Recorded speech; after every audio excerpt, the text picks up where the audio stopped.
संतान के रूप में कौन आता है?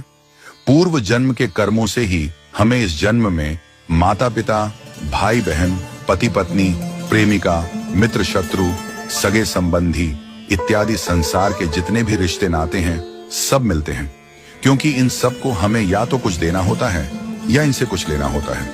वैसे ही संतान के रूप में हमारा कोई पूर्व जन्म का संबंधी ही आकर जन्म लेता है, जिसे शास्त्रों में 4 प्रकार का बताया गया है। 1.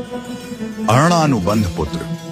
पूर्व जन्म का कोई ऐसा जीव जिससे आपने ऋण लिया हो या उसका किसी भी प्रकार से धन नष्ट किया हो, वह आपके घर में संतान बनकर जन्म लेगा। वह अपना धन बीमारी में या व्यर्थ के कार्यों में तब तक नष्ट करेगा जब तक उसका पूरा हिसाब न हो जाए। 2. शत्रुपुत्र। पूर्व जन्म का कोई दुश्मन आपसे बदला लेने के लिए आपके घर में संतान बनकर आएगा। बड़ा होने पर वह माता पिता से मारपीट, झगड़ा करेगा या उन्हें सारी जिंदगी किसी न किसी प्रकार से सताता ही रहेगा। वह हमेशा कड़वा बोलकर उनकी बेइज्जती करेगा और उन्हें दुखी रखकर ही खुश होगा। 3. उदासीन पुत्र। इस प्रकार की संतान न तो माता पिता की सेवा करती है, न ही कोई सुख देती है। वह उन्हें उनके हाल पर मरने के लिए छोड़ देती है। विवाह होने पर यह माता पिता से अलग हो जाते हैं और उनकी चिंता नहीं करते। 4. सेवक पुत्र।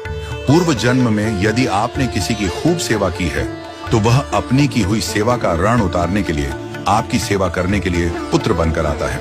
जो बोया है वही तो काटोगे। यदि अपने माता पिता की सेवा की है तो ही आपकी संतान बुढ़ापे में आपकी सेवा करेगी, वरना कोई पानी पिलाने वाला भी पास न होगा। आप यह न समझें कि यह सब बातें केवल मनुष्य पर ही लागू होती हैं। इन 4 प्रकार में कोई भी जीव आ सकता है। यदि आपने किसी गाय की निस्वार्थ भाव से सेवा की है तो वह भी पुत्र या पुत्री बनकर आ सकती है।